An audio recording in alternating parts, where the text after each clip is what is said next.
Welcome to 3-Minute Thoughts. So recently my brother did a video about success, and also recently I was talking to a friend about a college experience of mine, and that was something called Guru Java Coffee Shop. Now first off, it wasn't a coffee shop. It was an event that happened every other week in, I think it was Methodist church. It doesn't really matter which church it was because the church aspect was insignificant. It had no religious affiliations. It just used the stage upstairs to put on local band shows in Indiana. And this is from the early 90s to about 95. And the key thing about it was you pay like a few bucks to get in, and it was all you could drink coffee. So I was one of the people who'd help run the coffee area. Because back then I did drink coffee. I don't drink coffee anymore. And there were, local bands. Now, what does this have to do with success? Recently I was actually looking up, and it's really difficult to Google search Guru Java because all these other things pop up.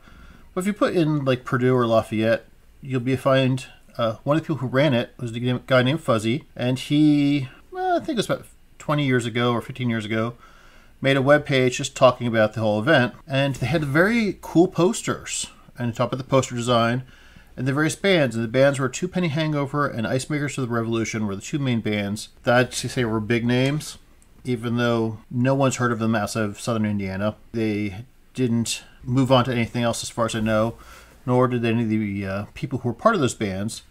But at the coffee house itself, when those bands played, you'd actually get a crowd of, instead of the normal 15 to 20 people, you'd get 40, 50 people to watch these bands. And I loved them.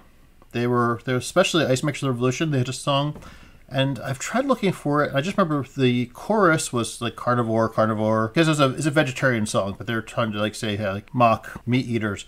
But I mean, it was a good song.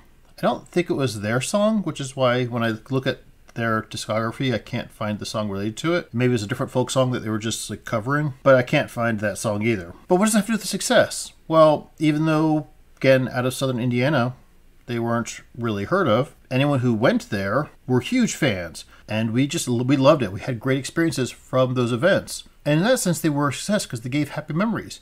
They made audiences excited and happy to go out and dance, and it was a fun adventure. Yes, I would claim it as success, even though it's not like some kind of global money-making success. It's still a success. So that's, I think, the takeaway, and again, probably similar to what my brother said, is just do your little things, make people happy here and there where you can, and count up those successes. You don't need to change the world, because in fact by these little steps you are changing the world. And that's my thought for today. Thanks.